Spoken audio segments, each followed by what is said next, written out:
My name's Haley Mason, and this is my narrative speech.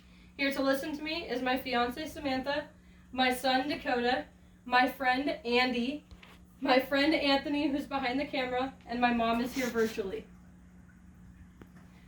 Close your eyes. I want you to imagine this. It's a cold April night, and the roads are quiet.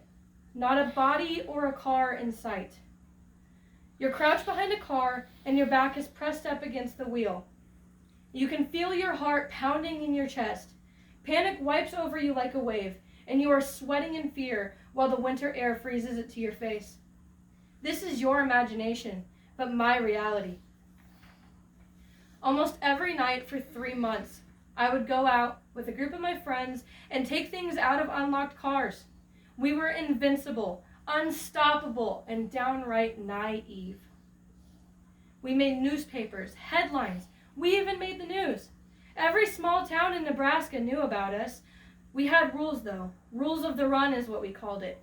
Populations over 1,000, don't hit those, there's a cop. Red lights were fake, blue lights were not. When they came into the security system, of course. Street lights, if they were on the car, don't touch it.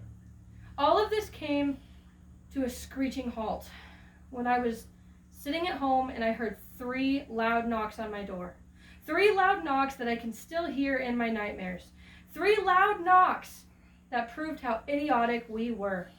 They searched the house. They found everything. I was arrested and taken to jail that same night. 20 minutes with my hands behind my back against a plastic seat of a cop car. Unless you have been to jail, you probably couldn't imagine it. It hits like a wall coming down when you hear the garage door close, and you know you're trapped. Like a lion in a zoo, only to be gawked at and fed. 6 by 8 feet.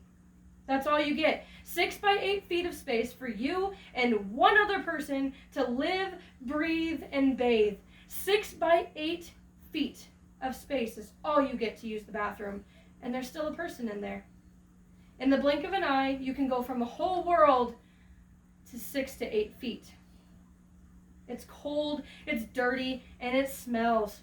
And it's so loud, I still can hear the doors closing in my dreams. There's fighting over the remote, getting searched. I got moved pods because I got into a fight over a TV. Let us go back to that imagination of yours. Close your eyes one more time, please. I want you to imagine a man in a black robe sitting on a pedestal in front of you.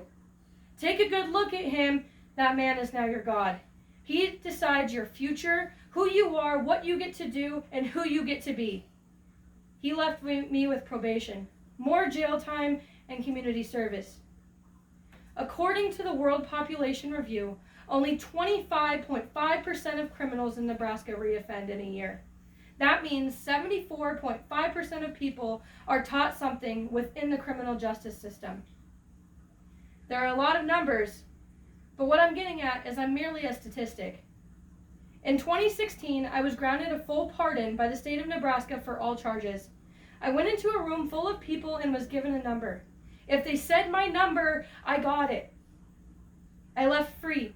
No more chains, no more shackles, free. In 2017, I completed correctional officer training by the state of Nebraska. Training included 200 hours of classroom time, 39 hours of physical training, 1 hour of pepper spray training, 15 exams, 60 hours of drive time, and 72 hours of pain afterwards. Shaking my trainer's hand and knowing that I did it was one of the best accomplishments I've ever made. I was the one who changed. Every night I sat in my cell and I told myself I do not belong on this side of the door.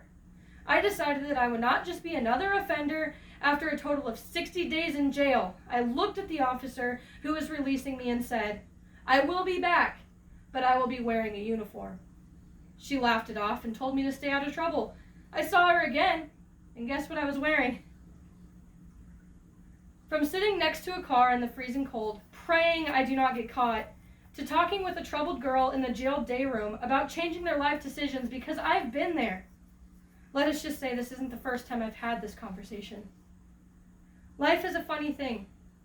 Some people decide to be doctors because they were saved by one, or a teacher because they want to make a difference. I decided I wanted to be a correctional officer because I've been the one that I would be working with. The moral of the speech is not about obeying the law or going to jail. It's not to teach you that criminals are perfect, because they're not. It's not to bash our justice system or convince you to be a correctional officer. The moral of this story is said best by the women in Disney Hercules. How did that go again? That's right. 0 to hero, just like that. Thank you for watching my speech, and I want to say thank you to those who attended.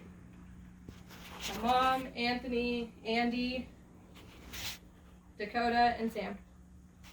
Thank you.